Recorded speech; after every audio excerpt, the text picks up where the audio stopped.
Halo, perkenalkan nama saya Robinson Ramadeli. Saya peserta Latsar tahun 2021, angkatan 53, kelompok 4. Dengan pengampu materi Ibu Nurmayana Siregar SMSI dan Lembaga Penyelenggara Diklat oleh BPSDM Sumatera Utara. Di video kali ini saya akan memaparkan mind mapping dari etika publik dan komitmen mutu. Sebelum kita bahas apa itu mind mapping dari etika publik dan komitmen mutu, ada baiknya kita ketahui dulu apa itu mind mapping. Mind mapping adalah pemetaan atau peta pikiran. Peta pikiran adalah diagram yang menggambarkan secara visual tentang ide, konsep, informasi, atau hal-hal yang lain. Baik, kita masuk sekarang yang pertama, mind mapping etika publik. Yang pertama, definisi, refleksi standar atau norma yang menentukan baik atau buruk, benar atau salah perilaku, tindakan dan keputusan yang mengarahkan kebijakan publik dalam rangka menjalankan tanggung jawab pelayanan publik. Fokus utama pelayanan publik yang berkualitas dan relevan. Sisi dimensi efektif, etika publik berfungsi sebagai bantuan dalam menimbang pilihan, kebijakan publik, dan alat evaluasi. Modalitas etika menjembatani antara norma moral dan tindakan aktual. Kemudian definisi dari kode etik adalah peraturan yang mengatur tingkah laku dalam suatu kelompok khusus. Sudut pandangnya hanya ditunjukkan pada hal prinsip dalam bentuk ketentuan-ketentuan tertulis. Nilai-nilai kode etik ASN. Di sini ASN harus menjalankan tugasnya dengan jujur, bertanggung jawab, dan berintegritas tinggi. Melaksanakan tugas dengan cermat dan disiplin, melayani dengan sikap hormat, sopan dan tanpa tekanan, melaksanakan tugasnya sesuai dengan peraturan perundang-undangan, melaksanakan tugasnya sesuai dengan perintah atasan yang berwenang sejauh tidak bertentangan dengan ketentuan peraturan perundang-undangan dan etika pemerintah.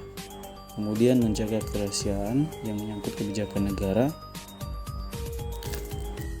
menggunakan kekayaan dan barang negara secara bertanggung jawab, efektif dan efisien, menjaga agar tidak terjadi konflik kepentingan, memberikan informasi secara benar, tidak menyalahgunakan informasi, memegang teguh nilai dasar ASN, dan melaksanakan ketentuan peraturan perundang-undangan mengenai disiplin pegawai ASN.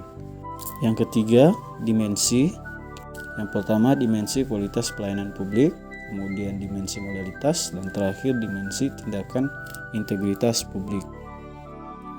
Nilai-nilai dasar etika publik yang tercantum dalam Undang-Undang ASN Pasal 4. Yang pertama, memegang teguh ideologi Pancasila. Yang kedua, setia dan mempertahankan Undang-Undang Dasar Negara Republik Indonesia tahun 1945 serta pemerintahan yang sah.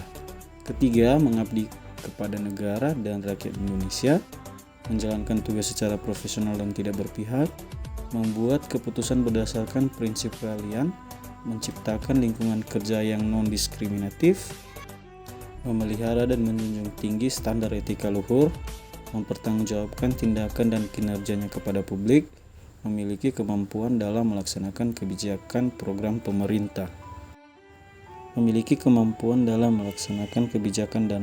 pemerintah. Memberikan layanan kepada publik secara jujur, tanggap, cepat, tepat, akurat, berdaya guna, berhasil guna, dan santun. Mengutamakan kepemimpinan berkualitas tinggi, menghargai komunikasi, konsultasi, dan kerjasama. Mengutamakan pencapaian hasil dan mendorong kinerja pegawai, mendorong kesetaraan dalam pekerjaan, serta meningkatkan efektivitas sistem pemerintah yang demokratis sebagai perangkat sistem karir. Itulah yang menjadi mind mapping dari etika publik. Baik, kita masuk ke komitmen mutu. Pertama, konsepsi dibagi dalam beberapa bagian. Yang pertama, efektivitas, yaitu ketercapaian target yang telah direncanakan baik dilihat dari capaian jumlah maupun mutu hasil kerja sehingga dapat memberikan kepuasan. Yang kedua, efisiensi diukur dari penghematan biaya, waktu, tenaga, dan pikiran dalam menyelesaikan kegiatan. Yang ketiga, inovasi. Inovasi di sini kemampuan untuk menciptakan atau melakukan sesuatu yang baru dan berbeda. Terakhir, mutu merupakan ukuran baik buruk yang dipersepsi individu terhadap produk atau jasa. Nilai-nilai dasar orientasi mutu. Ada 10 strategi organisasi agar pelaksanaan manajemen mutu, yaitu menyusun program kerja jangka panjang dan berbasis mutu. Yang kedua, membangun mindset pegawai terhadap budaya mutu, membangun budaya kerja yang berorientasi mutu, meningkatkan mutu secara berkelanjutan agar dapat menampilkan kinerja yang lebih baik. Kemudian membangun komitmen pegawai untuk jangka panjang, membangun kerjasama kolegial antara pegawai yang dilandasi dengan kepercayaan dan kejujuran, memfokuskan kegiatan pada kepuasan pelanggan baik internal maupun eksternal, beradaptasi dengan tuntutan perubahan, menampilkan kinerja zero defect dan tanpa pemborosan zero waste, menjalankan fungsi pengawas secara efektif untuk mengawal keterlaksanaan program kerja. Kemudian kita masuk pada nilai-nilai dasar berorientasi mutu. Yang pertama, nyata dan berwujud, kehandalan, cepat tanggap, kompetensi, kemudahan, keramahan, komunikasi, kepercayaan, keamanan, pemahaman terhadap pelanggan. Implementasi mutu dalam layanan publik. Yang pertama, standar pelayanan pelanggan, ganti rugi pelanggan, jaminan mutu, audit mutu, penanganan keluhan pelanggan, dan terakhir ombudsman. Baik, yang ketiga, pendekatan inovatif dalam penyelenggaraan pemerintah. Di sini ada pendekatan inovatif dalam penyelenggaraan pemerintah dan peningkatan produktivitas aparatur. Yang keempat, membangun komitmen mutu dalam penyelenggaraan pemerintah. Bagaimana landasan komitmen mutu? Bisa dilihat di pelayanan publik yang dituangkan dalam Undang-Undang Nomor 5 Tahun 2014 tentang ASN. Kemudian bagaimana komitmen mutu dalam tempat kerja? Yang pertama, harus berkomitmen dan konsisten visi, misi, dan tujuan organisasi. Kemudian punya wewenang dan tanggung jawab. ASN juga harus ikhlas dan jujur, integritas dan profesionalisme, kreativitas dan kepekaan, kepemimpinan dan keteladanan, kebersamaan dan dinamika kelompok, serta terakhir ilmu pengetahuan dan teknologi. 5. Berpikir kreatif. Seorang ASN harus mempunyai kreativitas dalam pelayanan. Bagaimana cara mengaktualisasikan hasil yang berpikir kreatif? Kemudian, bagaimana seorang ASN bisa berpikir kreatif? Yaitu seorang ASN harus bisa menemukan, mengembangkan, menduplikasi, dan mensintesis. 6. Membangun komitmen mutu melalui inovasi.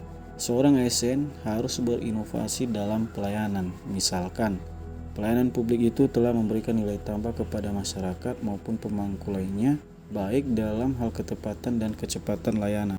Kemudian, seorang ASN juga harus bisa memberikan inspirasi terhadap kegiatan yang sama yang sedang dilakukan di suatu tempat, baik dalam proses maupun hasil inovasi yang dilakukan. Bagaimana peran PNS atau ASN dalam membangun inovasi pelayanan? ASN harus senantiasa merasa butuh untuk terus mengembangkan kemampuan. ASN juga harus bersifat dinamis dan berpikir kritis terhadap situasi yang berkembang. Akhir, selalu menjadikan keterbatasan sebagai sarana untuk melakukan kreativitas dan inovasi. Demikian pemaparan mind mapping, etika publik, dan komitmen mutu. Semoga bermanfaat. Terima kasih. Sawagele ya ahobu.